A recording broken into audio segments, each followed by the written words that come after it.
What's up, everybody? This is Dr. Nick and from Leverage Media.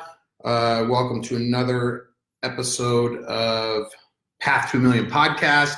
We're going to be doing another live Q&A. I think I'm just going to do one of these each day just because there's always new people that maybe haven't heard the stuff I've been talking about. So I want to make sure that we're supporting you guys, or that I'm supporting you guys as much as I can. I'm also going to post, let me see if I can find this blog post. We've been working hard on getting a blog post together so that you guys can have, let me see here. I want to get this blog post up so that I can, like everything's going to be in one place. We're still working on it. We're still building it. But I'm going to put this here. New blog post.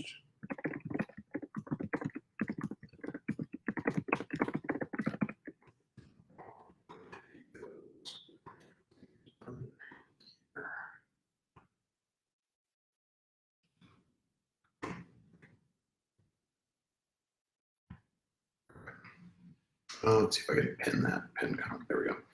All right. Let's see. Does anybody have any questions while I'm waiting for people to pop on? Let me see if I can find this Facebook Live here too.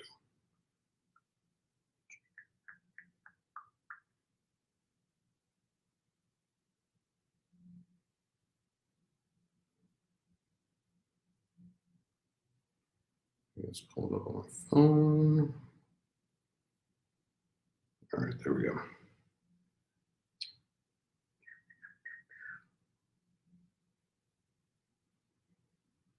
All right, great.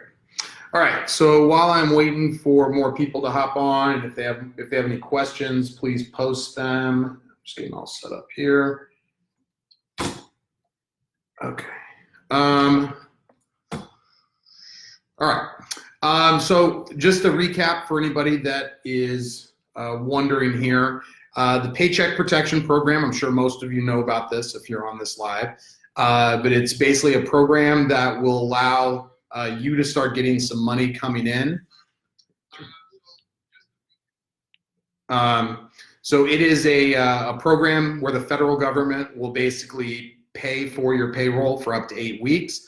If you're an independent contractor, if you're a sole proprietor, it will also help to cover some of your pay as well. There's still a little bit of confusion on what exactly is going to be able to be used to qualify for it. W-2s for sure, 1099s for sure, but then for people that use like all distributions like Schedule C's and K-1 forms and personal income tax returns, that's going to be where I think the SBA is working to get information to the banks right now. So I've been talking to my bank today. I've been talking to the group that helped me get an SBA loan today as well. So I have a little bit of clarity on the SBA. Not that all of you have SBA loans, but if you do, like I got what is called a 504 loan. That was when I bought my building. The SBA basically took care of 40% of the loan. My local bank kept 50%, and then I paid 10%. That 40%, I actually pay a check to Wells Fargo. The 50%, I pay a check to Bank of Springfield. The Wells Fargo part is the part where I think they are going to be relieving, they're not relieving, they're going to be paying 6 months worth of that portion of the bill. I'm not 100% sure if they are going to be paying the 50%. She was kind of vague on whether she knew or not, but the way I'm thinking about it is I'm only going to get the 40% paid for 6 months. But she said that they had a deadline of the 15th of April to let them know how that was going to work. So for example, like my payment is on 4/2 for that mortgage. So it probably wouldn't go into effect until 5/2, like it'll pay that 5/2 payment to Wells Fargo. All right, so if you guys have any questions, be sure to pop those in, especially anything like specific to your situation. I posted the blog post that my team has been working on. So it's still a work in progress. It's not perfect, but it's got a lot of different of the like short and dirty answers. But then all of these videos that I've been creating, we did like a question. I did a really quick answer, and then I said there's more information in the videos. Joe Tilley, what's up, brother? Julie McLaughlin, all my 8 Weeks of Wellness people are in here. All right, so if anybody has, I'm still not seeing any questions, which is weird because everybody's got lots of questions. Let's see, what else did I learn today? The bank, the SBA specialist at the bank told me that basically that the SBA has a Friday deadline, this Friday, to give them instructions on how to do these loans and like the application process and what all needs to be done for it. So so by Friday we should absolutely know more. I do think that they're probably gonna let people know a little bit faster, maybe like by Wednesday or Thursday, or maybe they'll start rolling out certain things, and then maybe more details will come out, you know, as the days go on.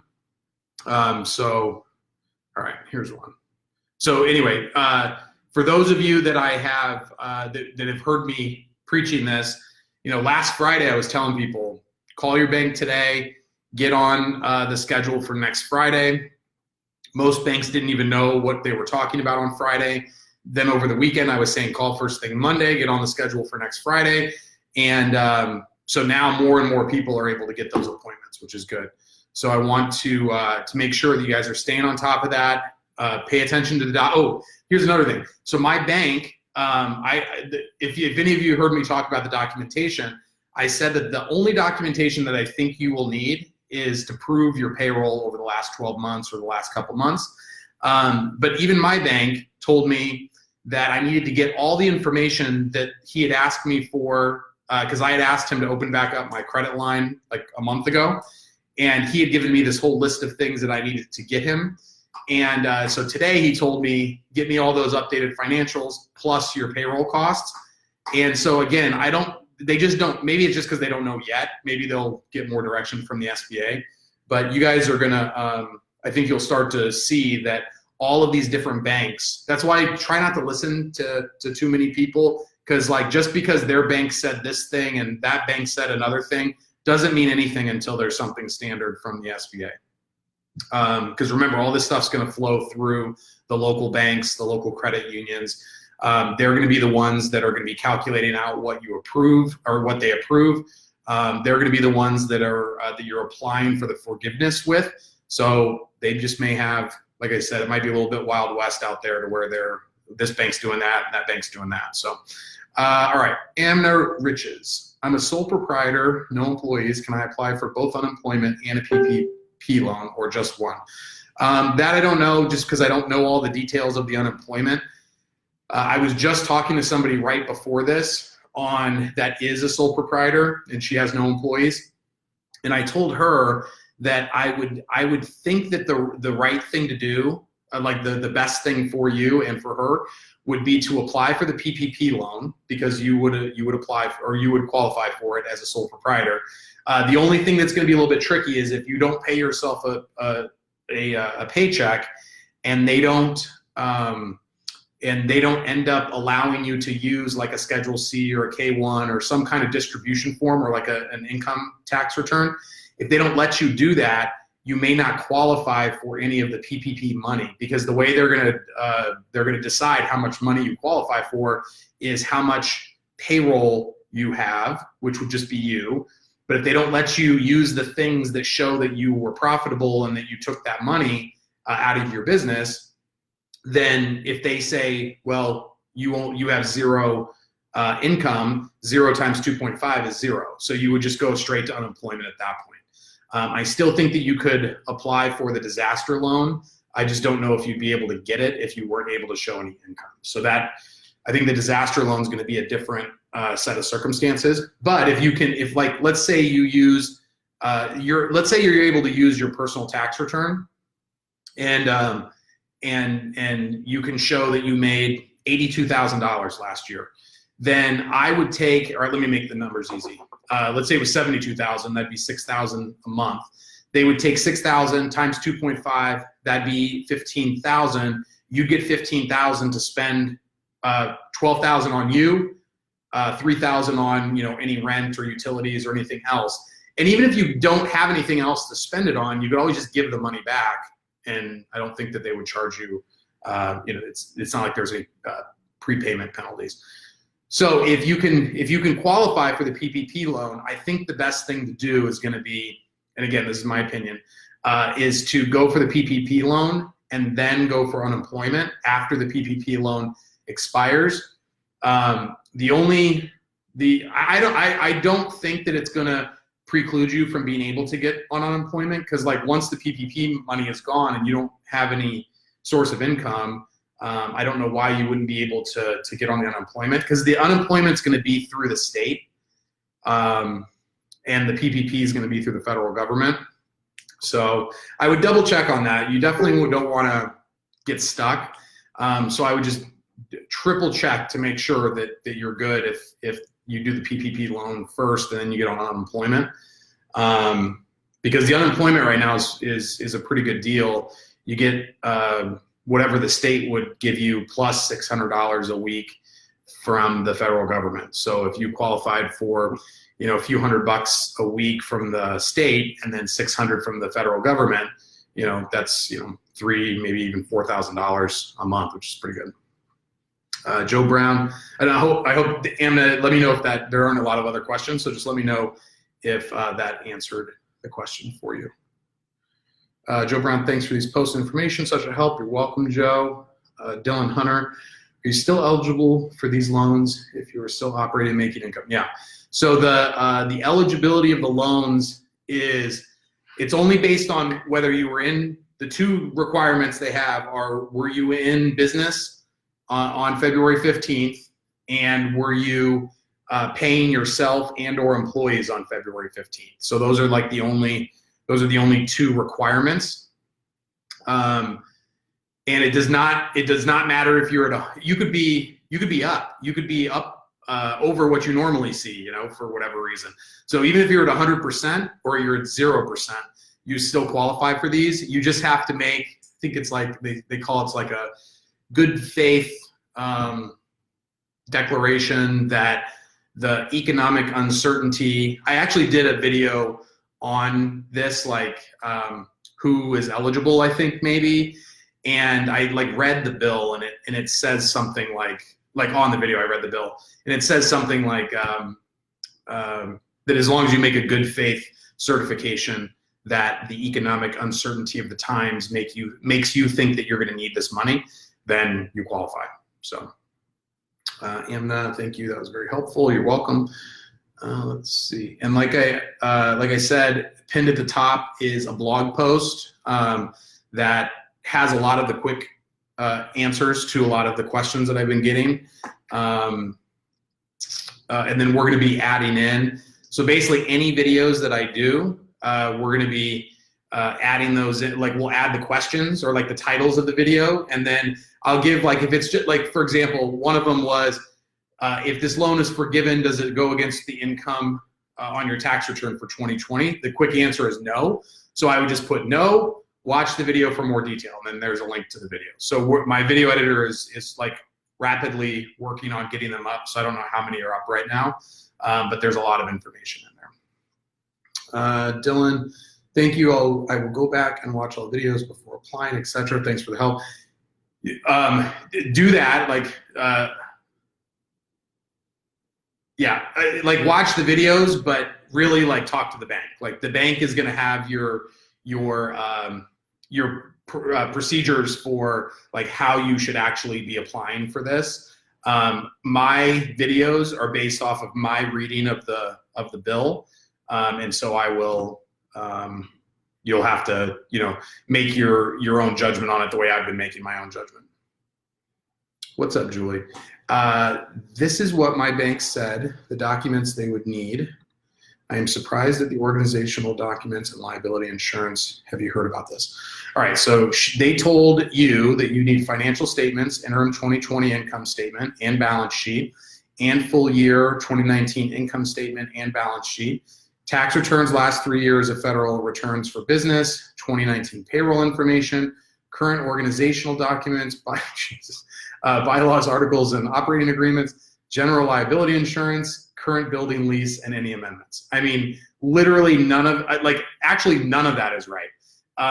The 2019 payroll information is the closest thing to being like what the bill says, but that's not even right. It's actually the 12 months from like the day you apply back. But this is what I'm talking about. Your bank may say like, hey, if you don't have this stuff, we're not even gonna like take the loan. Because remember, all of this is going through these local banks. And as someone who in college worked in a bank, my father's been a banker my entire life. One of my best friends is my banker. Like they follow the rules. Like that is one thing you need to know about bankers is they follow the rules that they see as the rules. So they are not going to risk anything, and they are going to be overly conservative, and they are going to ask for things. They're going to like fall. This is so new and it's happening so fast that I'm sure as a banker they're probably scared that they're somehow going to get screwed on this. But in the bill itself, the only things that you have to show are the payroll costs of the last 12 months, or if you haven't been in business for a year, January and February. That being said, this is even more than I'm going to have to start adding in current organizational documents.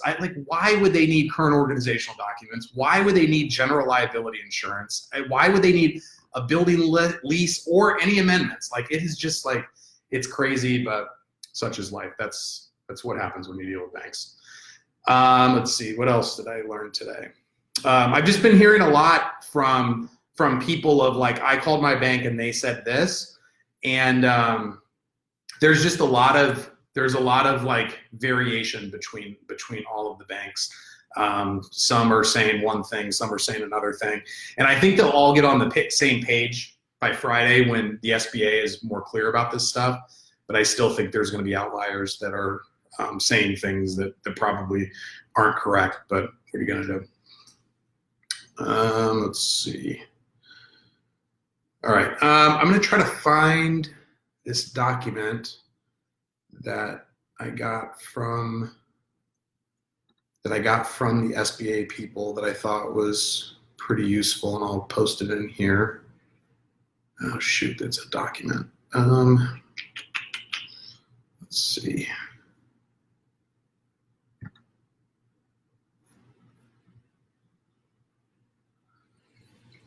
See if I can drag this in here.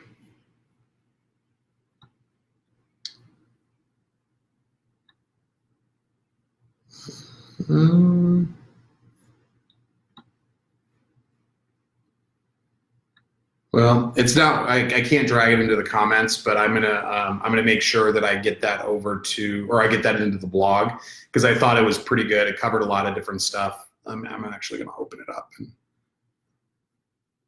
and see if there's anything that I haven't covered. So again, most of the things that we've been talking about are the Paycheck Protection Program. I talked a little bit about the SBA. They call it, what's it called? It's called the Small Business Debt Relief Program. That is for if you have an existing SBA loan, that they will cover 6 months of that existing SBA loan. The other thing that was interesting, and I read this in one of the videos yesterday, is that it looks like that if you take out a loan now, over I think it's maybe over the next 6 months, that they also will pay for your first 6 months of that payment. So this could be, I don't know, if you have good credit and you've got cash flow and they're not worried about you going under, they may actually make you an SBA loan beyond like the disaster loan or the Paycheck Protection Program. So let me see if there's any questions here. Oh, hold on a second. Okay, well, let me see if there's any questions in here on their frequently asked questions. Which SBA loans are eligible for debt relief under this program? So it's 7A loans not made under the Paycheck Protection Program, 504 loans and micro loans. Disaster loans are not eligible. How does debt relief under the program work with a PPP loan? Borrowers may separately apply for and take out a PPP loan, but debt relief under this program will not apply to a PPP loan. So here's that's kind of an interesting answer, and I think this is from the SBA. How does debt relief under this, where this is the program where they'll basically pay for 6 months of your SBA loan? How does debt relief under this program work with a PPP loan? They're saying borrowers may separately apply for and take out a PPP loan, so that you could still get this debt relief and get the PPP loan. That's why I think that you're going to be able to get the disaster loan and the PPP loan, as long as you don't use the disaster loan money for the things that you're covering on the PPP loan. How do I know if I'm eligible? In general, business must meet size standards, be based in the US, be able to repay, and have a second business purpose to check whether, I'm not gonna worry about that. What is a 7A loan and how do I apply? I'm not gonna worry about that. 504 and how do I apply? Okay, so that's like not that helpful for what we're talking about today. All right, let's see if I got any other questions here. All right, I don't have any other questions right now, so if you have any like specific questions to your thing, let me know. But I'm gonna go through these frequently asked questions that I think this is from the SBA, that the Paycheck Protection Program is going to be covering. Oh, here's a new one. All right. Still trying to make sense of how it works for ICs. Will banks be able to advise on that? I think they will, Ken. The ICs. Well, Ken, can you tell me if you get a 1099 as an independent contractor?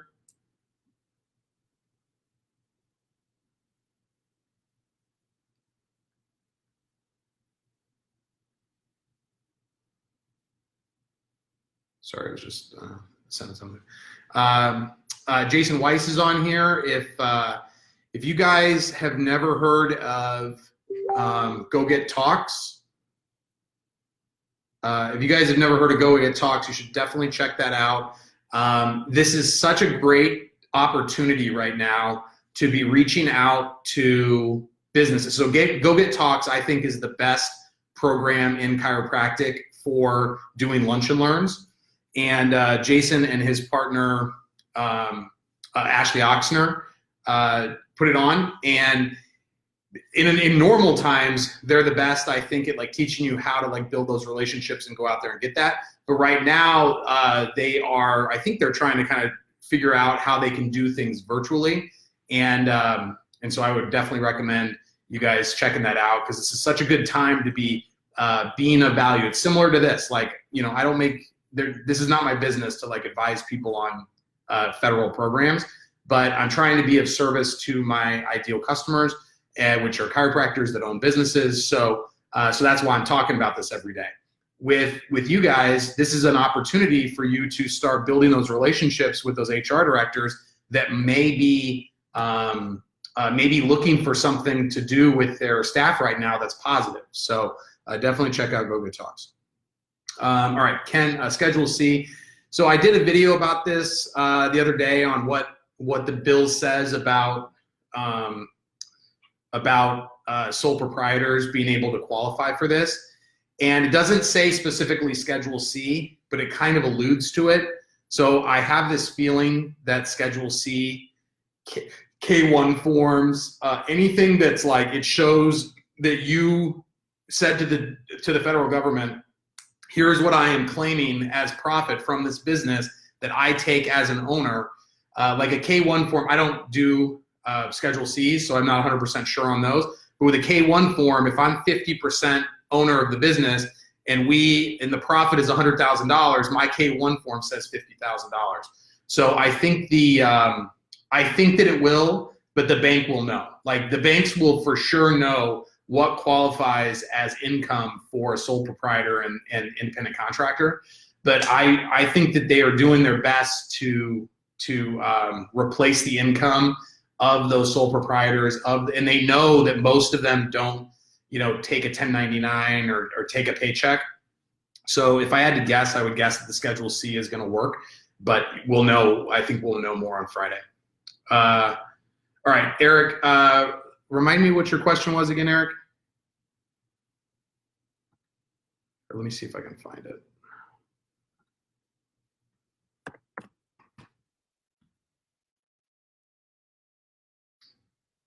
Let me see here.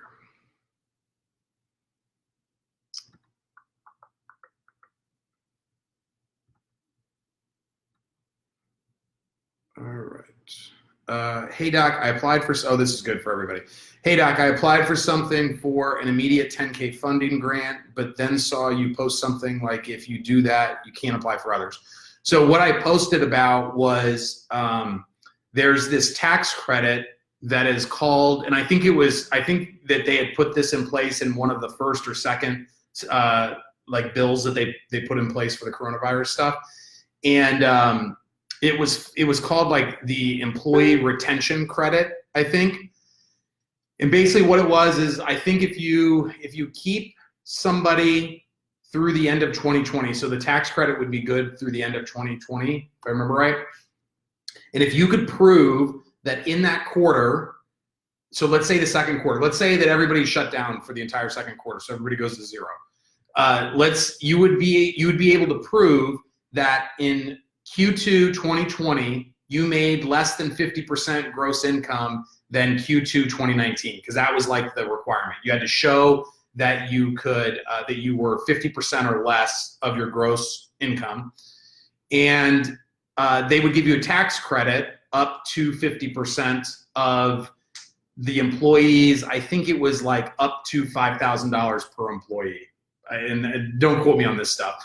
But that tax credit, you will not be able to, if you take that tax credit, you will not be able to take the PPP. That is clear. What you're talking about is the Economic Injury Disaster Loan, which is the EIDL program. So that is an existing program through the SBA that would deal with hurricanes and tornadoes and like natural disasters. And it was a way to be able to lend people money so they didn't go out of business. They've never had something like this, obviously. So they had to change the rules a little bit. And they made it easier for you to be able to get it. Now the EIDL is a loan. It is something that you will apply for. You can get the loan, you have to pay it back. And I think you can get up to 30 years of a repayment time. It's like 3 3/4%. And you may be able to defer the payments for the first like 6 months or so. But that is a loan program that exists. The PPP is a different thing. But with the EIDL, that program, with the PPP, you'll be able to, even if you have no ability to repay this, the government is just assuming that they are just going to give you this money and they're going to forgive it and they're not going to get it back. They're not worried about you paying that money back as long as you follow the rules. The EIDL money you have to give back. So that they're going to relax it a lot, but they have things in place to where they're going to determine whether you get the EIDL or not based on your ability to repay at some level, right? So some people are going to get rejected for the EIDL. Like I know somebody who already did. They like told me, they were like, I applied for it, I got rejected. But when you do the EIDL, you can request up to $10,000 for, it's called an advance. If you don't get the loan, it turns into a grant and you don't have to return it. If you get the loan, I don't know if it's still a grant, if they just give it to you or not, or if it just like becomes part of the loan. I'm not sure on that. But the way that works is if you take the 10K in the advance, the way that I have read it is that you could still apply for the PPP loan, you could still get the loan forgiveness, but they would subtract it by the 10K that they gave you. So basically they don't want you to double dip on free money. That's why I'm kind of unsure on the unemployment stuff that somebody asked earlier, that we'll see. If you definitely need to find out if you're talking about two different programs that you want to take advantage of to make sure that it's compatible with the PPP. So does that make sense, Eric? That if you take that grant, that you could still take the PPP, you could still get the loan. Say you got $50,000 in a loan amount and you did everything right and you got $50,000 in loan forgiveness at the end of it. They would take that $10,000 and they would put it, like basically like you'd only get $40,000 in loan forgiveness at the end if you took the $10,000 in the grant. Okay, cool. All right, Annette, man, you guys all have some tough last names. 𝗵𝗰𝗹𝗂𝗱𝗶𝗴. There we go. I have a Schedule C for 2018. My accountant can't get my 2019 done yet.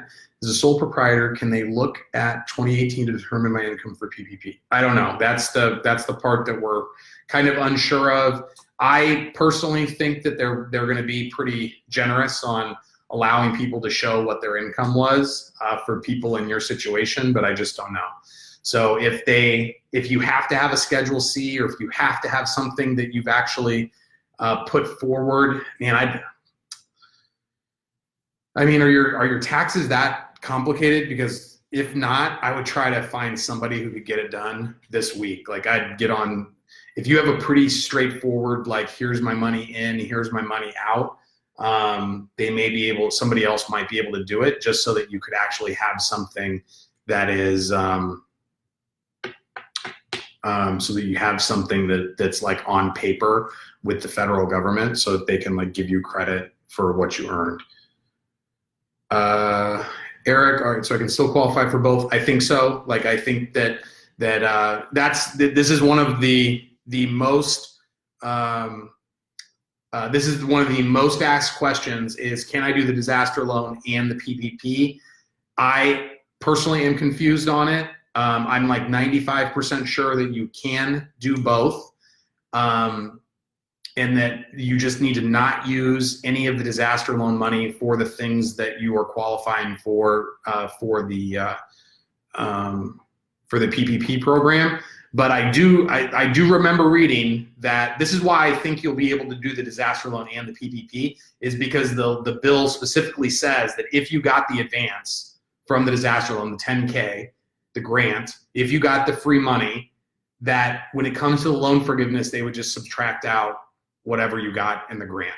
So it's all going to be coming from the SBA. It's all the same system. They'll know that you got both. That's why I think you'll be able to get both, because they specifically talk about that situation in the bill. Patrick, what's up, man? I appreciate the recommendation the other day. That was kind of you.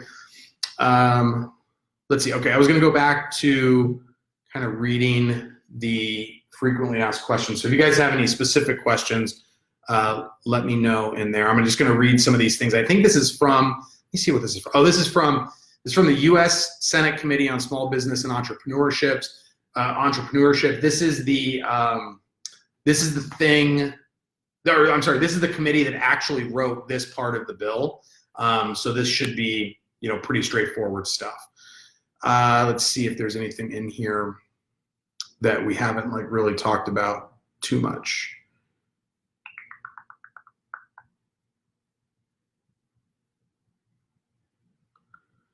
Let's see, business and all right. What types of businesses and entities are eligible? I think we've kind of covered that. What are affiliation rules? That doesn't apply to us. Nonprofits. How is the loan size? Okay. All right. So here, this is from the Senate committee that wrote this part of the bill. So this will put to bed how they're actually going to be determining. How is the loan size determined? Depending on your business's situation, the loan size will be calculated in different ways. See below. The maximum loan size is always $10 million. If you were in business February 15th, 2019 to June 30th, 2019, your max loan is equal to 250%, which is 2.5 times, of your average monthly payroll costs during that time period. If your business employs seasonal, that's funny, because in the bill itself it says this. Maybe this is a little bit outdated. Maybe this is like before they actually wrote. Man, that I almost wish I wouldn't have read that now, because I'm gonna have to go back and look now, because in the bill I'm almost positive that if you've been in business for more than a year, that it's your last 12 months of your average. But let's forget about the dates. It's equal to 250% of your average monthly payroll costs during that time period. So that is the important part. If you see things that they're like, oh, it's gonna be your average payroll plus rent plus utilities plus mortgage plus all this, it's not. It's gonna be your average monthly payroll cost. If you were not in business between February 15, 2019 and June 30th, 2019, your max loan is equal to 250% of your average monthly payroll costs between January 1st and February 29th of 2020.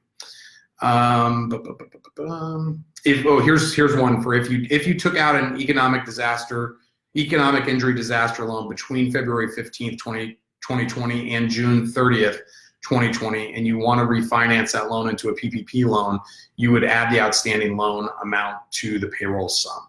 So I'm telling you, I think that you're going to be able to do both. All right, Katie Malloy Schuler, hello. Annette, okay, so if my income was lower in 2019, will they average in 2017 and 20? I'm confused if they're even gonna like allow you to use a Schedule C. So I'm not really sure what is going to be possible. So me giving you an answer on that is just going to be, conjecture. But I doubt that they're going to let you cherry pick. Like, let's say you were able to show them, however it is that you show income. I doubt I think they'll be pretty strict with you on when you can. They're not going to let you pick the highest one from like 3 years ago, if I had to guess. So just bring whatever. For all of you that are sole proprietors, for all of you that are independent contractors, bring anything you can that proves that you took this money personally as profit that you reported to the government. So income statements or tax returns, personal tax returns, K-1 forms, Schedule Cs, 1099s, W-2s, just anything that you can show payroll costs, especially if you're by yourself. That's going to be important. So what costs are eligible for payroll? That's compensation, payment for vacation, parental, family, medical, or sick leave, allowance for dismissal or separation, meaning like severance packages, payment required for the provisions of group health care benefits, including insurance premiums, payment of any retirement benefit, and I'm pretty sure that includes yourself too. So if you do like your 401k through your business, make sure you bring that as well. And then payment of state or local tax assessed on the compensation of employees. What costs are not eligible for payroll? Employee owner compensation over $100,000. So up to 100, you're good. Over 100, you're not. Compensation of employees whose principal place of residence is outside the U.S. and anything that qualifies for the first stimulus bill, which I would imagine is not the situation for very many people. What are allowable uses of the loan proceeds? We've talked about that. Payroll costs, all the things I just listed above. Costs related to the continuation of group health care benefits, employee salaries, commissions or similar compensations, payments of interest on any mortgage obligation, rent, utilities, and interest on any other debt obligations. What are the loan terms, interest rate, and fees? Zero loan fees, zero prepayment fees. The maximum interest rate is 4% and the maximum term is 10 years. How is the forgiveness amount calculated? Forgiveness on a covered loan is equal to the sum of the following payroll costs incurred during the covered 8-week period compared to the previous year or time period proportionate to maintaining employees and wages. So this is, we get into a lot of like weird detail on these. So no, Eric, I said owner salary and payments should count on the, not only on the calculation of how much you are eligible for, but also for being able to pay yourself, because they want to keep everybody like making what they were supposed to be making up to $100,000. So, so yeah, I think that the owner salary and payments will count into the payroll costs. I did read though that when they're determining a head count, that the head count will not be, it'll not, like the full-time head count will not count people over $100,000. It's either the head count or the total payroll. But you'll like I said, we'll all know more on Friday. I think that's my SBA. The SBA specialist at my bank said that the SBA has a deadline of Friday to get them information on how they're supposed to deliver these loans. So I think we'll all know more then.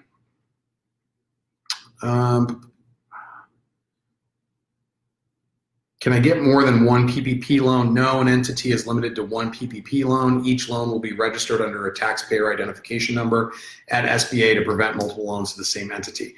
So I've gotten some questions of like, well, what if I have this business and that business? I think it's like they just said that if you have a tax identification number, the whole point of like creating a corporation or an LLC is that it's an entity. Like you are just like an owner of the entity. You're just an employee of the entity. So I do think that if you have like I have 2 businesses that are separate entities. If everything was all under one, like I have Silveri Chiropractic and then I have Leverage Media. So if Leverage Media would have just been like a part of Silveri Chiropractic, then I would have only been able to apply for one. The fact that I have these 2 different businesses, I am assuming that I'm going to be able to pay for 2, or how would I pay for you know, the employees underneath each organization?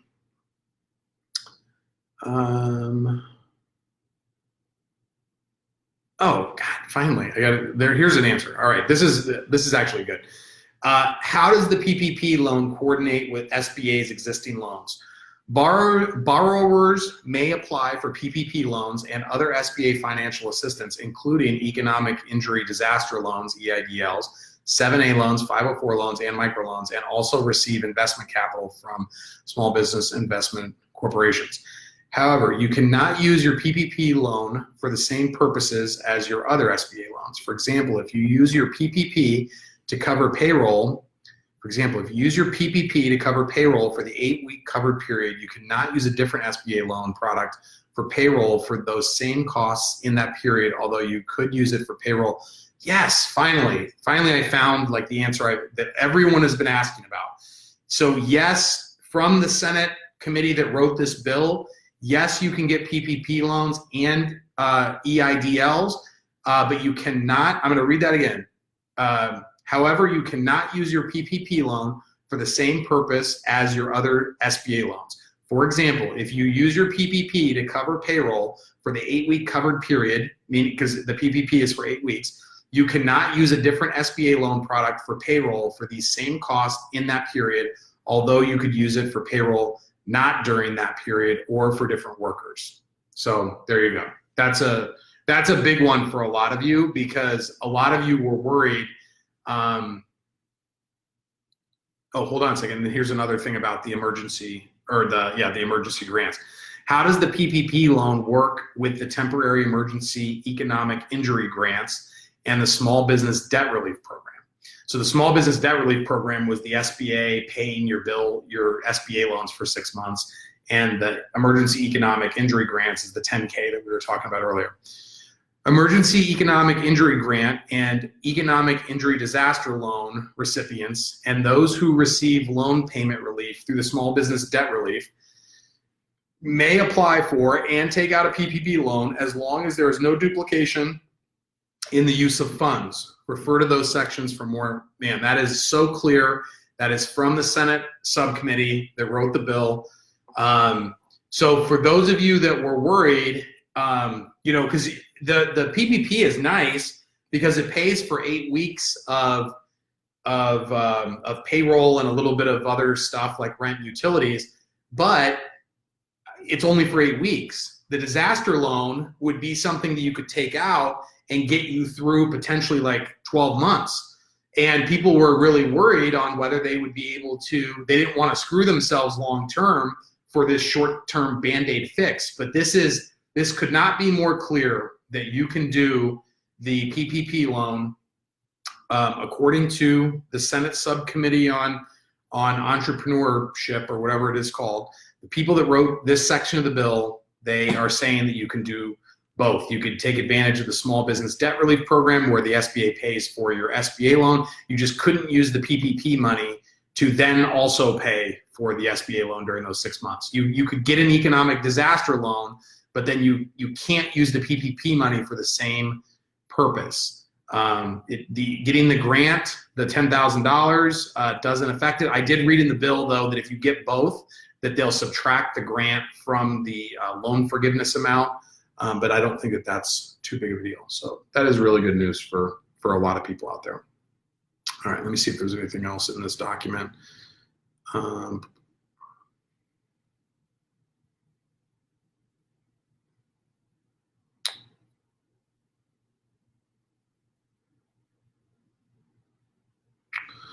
Okay, here's another one. If I get an EIDL, and or an emergency economic injury grant, the $10,000, can I get a PPP loan? Whether you've already received an EIDL unrelated to COVID-19, or you receive a COVID-19 related EIDL and or emergency grant between January 31st and June 30th, you may also apply for a PPP loan. If you ultimately receive a PPP loan or refinance an EIDL into a PPP loan, any advance amount received under the Emergency Economic Injury Grant Program would be subtracted from the amount forgiven in the PPP. So what I just said. However, you can't use your EIDL for the same purpose as your PPP loan. For example, if you use your EIDL to cover payroll for certain workers in April, you cannot use PPP for payroll for those same workers in April, although you could use it for payroll in March or for different workers in April. So that makes sense. How do I apply? I'm unfamiliar with the idea. Can anyone help me? Oh, here's another thing that I think a lot of people don't realize. So it says, I am unfamiliar with the EIDL process. Can anyone help me apply? Yes, SBA resource partners are available to help guide you through the EIDL application process. You can find the nearest Small Business Development Center, which is SBDC, Women's Business Center, or SCORE Mentorship chapter at, and it's sba.gov/local-assistance/fine/ let me see if I can probably copy and paste that one in here. So all these people that are hitting you up right now, like I think we're all, all on some list of chiropractors. Man, for some reason I can't grab it. We are on a list as chiropractors, and our emails are available, and people are emailing us about like, hey, we can help you, and it's going to be $1,800 and da-da-da-da-da. For the PPP, I would definitely not do it. I think the EIDL is a little bit more complicated. But if you're in a city, or if you even live near a city, there are these things called the Small Business Development Center and the Women's Business Center, and I think there's minority business development centers as well, and SCORE mentorship. So SCORE is like retired people that volunteer their time so that people that are getting their start in business can go get free mentorship.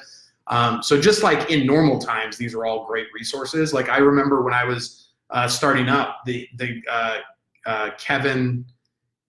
Kevin Locke or something. This guy Kevin, he's like a giant. He's like 6'9" and just like the nicest guy. And he just would sit, and he gets paid by the SBA to help small businesses get through this stuff. And most people just don't know that those people exist. They don't know that how helpful they can be. And so be sure that before you pay anybody, do not pay anybody for the PPP, because I think that's going to be easy. That's going to be through your bank. Don't worry about that one. The EIDL process, go to your small business development centers, your Women's Business Center or SCORE mentorships, or the minority business development centers, and ask for advice there. In the bill, there's a bunch of money, a lot of grant money that was given out to these different organizations to help people like us that don't really know. Like, it's not like you are applying for a disaster loan, every month. So it's not like, it's kind of like when people get into auto accidents. The chiropractor that deals with PI, the attorneys, the adjusters, they deal with PI every day. So they know all the ins and outs, right? The people who've been in the accident come in and they have no idea. They're getting railroaded by the adjusters. That's like us right now. We're the people that got into the accident, right? So all these other people, these people that want $1,800, the banks, the Small Business Development Center, all these people have done this a million times over. So go to the free resources that are going to be able to help you, instead of just like writing a check. Because normally I would just recommend writing the check, just because your time is valuable, and most of us usually have more money than time in normal situations. In this situation, it seems like most of us probably have more time than money right now. So use the free resources first. If you're a woman, use the Women's Business Center. If you're a minority, use the minority business development centers. And then if you're not one of those, then go to the SBDC, because that's what they're here for. This is like the moment that they've all been waiting for, is being able to help people. So Mark Farthing, what's up, man? Hopefully your bosses are paying attention to this stuff. All right, seems like there are not a lot of questions. So if anybody has any more, let me know. I'm more than happy to answer them. But if not, I'm going to hop off here because I need to get ready for, oh, if you guys, the thing I'm doing at 5:15 is in the Chiropractic Business Club, Bo Pierce's group. He's having a Facebook Live summit. He's having a bunch of smart people on, like Alex Vidan, Dane Donahue, Stephen Franson, myself, I think are today. And then there's people all this week. So you might want to check that out if you're looking for something to watch. If you've run out of Tiger King and Ozark episodes, that would be a good thing to spend your time on. All right. Well, I'm going to hop off here, guys. If you guys have any other questions, I'm so glad that I'm glad that you guys didn't have questions, because I just read this document that just answered so many questions that people have. So if you guys joined late and you were wondering about the EIDL, if you'd be able to get a disaster loan and a PPP loan, or if you had to pick one, you do not. It says here in the Senate subcommittee that wrote the bill. So it says that you can do both. You just can't use them for the same things, which is how I thought it was written. So I'm glad that I understood that correctly. So hopefully you guys are staying safe, staying healthy, and we will see it. And I'll be on. I'm just going to do these every day until nobody cares anymore. And so if you have questions in the meantime, leave them in the comments. Don't send me a direct message, because then you're the only one that gets the benefit from it. So leave them in the comments so I can answer them there, so somebody else can read it and be helped. All right, I'll see you guys soon.